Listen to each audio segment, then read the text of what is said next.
sudah siap, saya akan menunjuk sana, saudara, untuk melakukan teknik modifikasi cuaca. Saya akan menelisiknya eksklusif.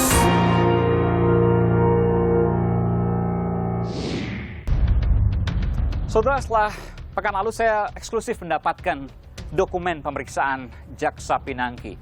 Kali ini, lagi-lagi secara eksklusif saya mendapatkan dokumen pemeriksaan Joko Chandra. Ada hal yang menarik terkait dengan harta wah Jaksa Pinangki. Kita tahu, saudara, pemeriksaan Joko Chandra telah dilakukan di dua institusi. Pertama di Bareskrim Polri, kemudian yang kedua adalah di Jaksa Agung Muda bidang tindak pidana khusus Jampitsus Kejaksaan Agung Republik Indonesia. Terkait dengan harta wah Pinangki, dari mana ia dapatkan? Dan pertanyaan paling mendasar, adakah sosok pejabat lain bahkan yang lebih tinggi terkait dengan kasus Pinangki? Saudara, saya Aiman Wicaksono, eksklusif Joko Chandra, Pinangki, dan harta Gonogini.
Mobil seharga 1,7 miliar rupiah ini disita.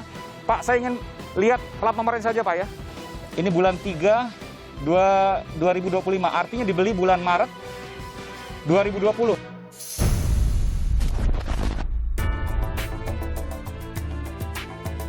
Saya memasuki di Essence Tanah Ongsa ini, masuk salah satu apartemen yang mahal. Harga apartemen ini paling murah 10 sampai 20 miliar rupiah. Dan uang sewanya berkisar antara 20 hingga di atas 50 juta rupiah per bulan. Jadi pertanyaan yang juga sama. Ya, Pak. Ya, Pak. Ya.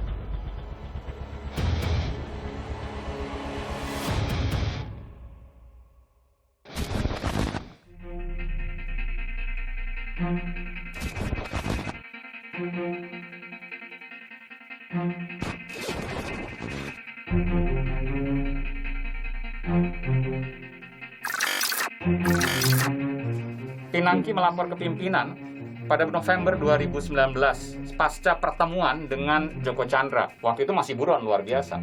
Dan kemudian ada juga mengatakan di dalam dokumen pemeriksaan itu Pinangki mengatakan bahwa ia akan mengurus langsung ke Jaksa Agung.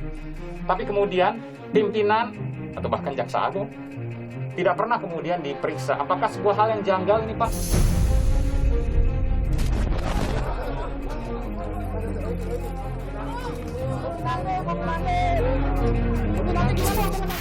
Apakah Presiden Jokowi memberi perhatian khusus?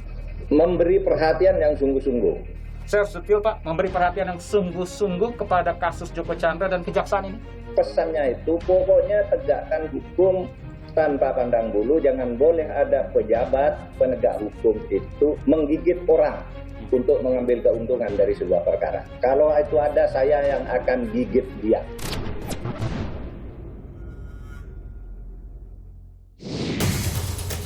Saudara, selain mendapatkan dokumen pemeriksaan Jaksa Pinangki, saya juga secara eksklusif mendapatkan dokumen pemeriksaan Joko Chandra. Ada fakta yang menarik, saudara, terkait dengan dugaan teka-teki suap harta miliaran. Saudara, berikut informasinya.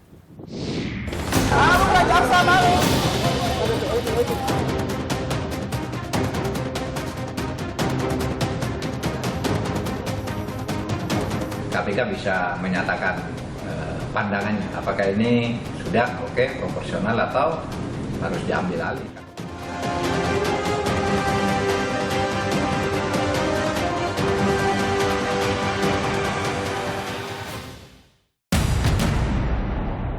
Jejak keterlibatan Pinangki dalam kasus pelarian Joko Chandra terus menguak fakta baru. Korupsi, pencucian uang, hingga siapa teman Pinangki jadi perhatian. Betapa tidak, dokumen pemeriksaan Pinangki yang kami peroleh secara eksklusif terungkap ada dugaan transaksi jual beli pembebasan Joko Chandra, proyek suap yang bernilai fantastis. Pada dokumen itu kami menemukan fakta sebuah pengakuan. Pinangki diduga ajukan anggaran proyek pembuatan fatwa bebas hingga triliunan rupiah bagi Joko Chandra. Jaksa Pinangki membuka harga sebuah pembebasan bagi Joko Chandra sebesar 100 juta dolar Amerika Serikat atau setara 1,4 triliun rupiah.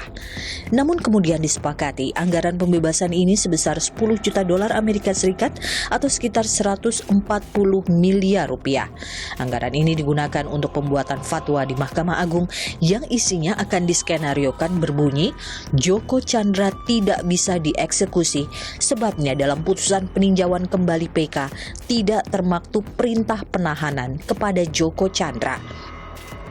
Dalam amar putusan PK tertanggal 11 Juni 2009 hanya menyebutkan Joko Chandra terbukti bersalah melakukan tindak pidana korupsi. Karena itu Joko Chandra diganjar hukuman penjara 2 tahun. Majelis Hakim juga meminta Joko membayar denda 15 juta rupiah. Apabila tidak dibayar, ada hukuman pengganti yaitu pidana kurungan 3 bulan. Selain itu, barang bukti berupa dana sebesar 546 miliar rupiah yang ada di rekening Bank Bali dirampas untuk kemudian dikembalikan ke negara. Memang tidak ada kalimat memerintahkan terpidana untuk langsung ditahan dalam putusan ini. Meski putusan jelas dan lugas menyebut 2 tahun penjara bagi Joko Chandra. Perdebatan menyeruak. Pengacara Joko Chandra Oto Hasibuan mempertanyakan eksekusi penahanan kliennya. Dasar apa sebenarnya Kejaksaan Negeri Jakarta Selatan melakukan penahanan terhadap klien kami Joko? Saya katakan demikian adalah karena putusan PK tahun 2009 tersebut seharusnya sudahlah batal demi hukum. Yang ngomong ini bukan saya, yang ngomong ini adalah undang-undang. Di dalam K ini disebutkan adalah harus memuat perintah penahanan terhadap terdakwa. Yalah, ini Joko Chandra. Nah, di dalam putusan PK itu kata-kata ini tidak ada. Kejaksaan Agung tetap teguh pendirian. Pernyataan hukuman 2 tahun penjara tetap berjalan. Kami ulangi, tugas jaksa dalam hal ini adalah eksekusi terhadap putusan peninjauan kembali nomor 12 tahun 2009. Jadi tidak ada istilah penahanan. Ya, jadi eksekusi. Meski demikian, perdebatan ini mengundang maklar kasus untuk mengolahnya. Bagi Joko Chandra seolah muncul harapan bisa kembali bebas.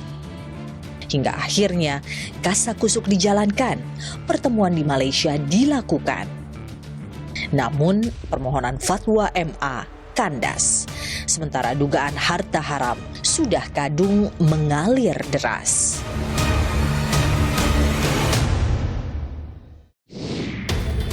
Saudara, dari dokumen pemeriksaan Joko Chandra yang saya dapatkan secara eksklusif, saya mendapatkan fakta bahwa tidak ada satupun nama Jaksa Pinangki yang berada dalam dokumen pemeriksaan itu. Meskipun diakui oleh Joko Chandra bahwa ada pertemuan di Malaysia bersama dengan pengacara Anita Kolopaking. Kita ketahui bahwa pertemuan pada November 2019 tidak hanya dilakukan oleh 2 orang, Joko Chandra dan Anita Kolopaking. Justru Jaksa Pinangki yang diduga membawa Anita Kolopaking memperkenalkan ke Joko Chandra untuk kemudian menjadi pengacaranya. Dari sinilah kemudian terbongkar ada proyek pembebasan senilai 140 miliar rupiah. Di luar itu terungkap pula ada fakta harta yang lain, yakni sebuah mobil BMW dengan tipe X5 senilai 1,7 miliar rupiah. Dan saudara, belakangan muncul fakta apartemen mewah terkait dengan kasus Pinangki senilai puluhan miliar rupiah. Seperti apa saudara? Berikut informasinya.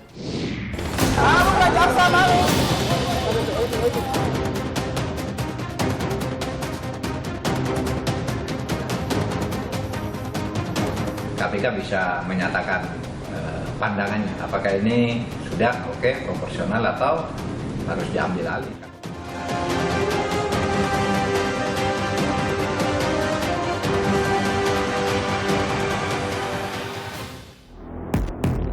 Operasi bagian wajah di Amerika, bersantap di restoran kelas atas di New York, mobil-mobil mewah, hingga apartemen wah. Jadi bukti kemewahan Pinangki, bikin geleng kepala. ASN biasa kok bisa? Diduga harta Pinangki beranak pinak. Sebagian terungkap pasca pertemuannya dengan Joko Chandra di Malaysia November tahun lalu. Awalnya Joko Chandra sepakati biaya pengurusan fatwa bebas MA sebesar 140 miliar rupiah.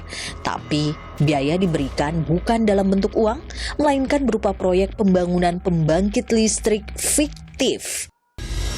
Belakangan muncul harta lain. Aset Pinangki diendus dan berujung pada penyitaan sebuah mobil BMW X5. Mobil sport utility vehicle SUV kelas atas yang harganya 1,7 miliar rupiah. Wow, mobil tersebut baru berusia beberapa bulan. Tak berhenti di sini, penyidik Jampitsus Kejaksaan Agung juga menyelidiki 2 apartemen super mewah yang diduga ditinggali Pinangki. Berlokasi di kawasan elit Jakarta Selatan, Jalan Dharma Wangsa dan Jalan Pakubuwono Kebayoran Baru. Apartemen-apartemen mewah ini dibanderol dengan harga puluhan miliar dengan biaya sewa puluhan juta rupiah per bulan. Luar biasa. Ada 4 tempat yang dilakukan penggeledahan. Kenapa dilakukan penggeledahan? Ini terkait dengan sangkaan TPPU terhadap jaksa Pinangki. Dan telah diperoleh 1 buah mobil BMW ya. Rekan-rekan sudah lihat dan ini akan terus dikembangkan. Sebagai aparatur sipil negara, ASN yang telah bekerja selama 15 tahun di Kejaksaan, Pinangki pernah melaporkan harta kekayaannya sebesar 6,8 miliar rupiah pada 2019. Namun, bila mengintip gajinya sebagai Kasubag Biro Perencanaan Jaksa Agung Muda Pembinaan yang maksimal sekitar 15 juta rupiah per bulan, semua kemewahan ini tampak jauh dari nalar. Maka ketika kasus suap Joko Chandra terungkap, muncul pertanyaan, apakah dugaan uang suap diberikan hanya ke Pinangki atau ada pejabat lainnya?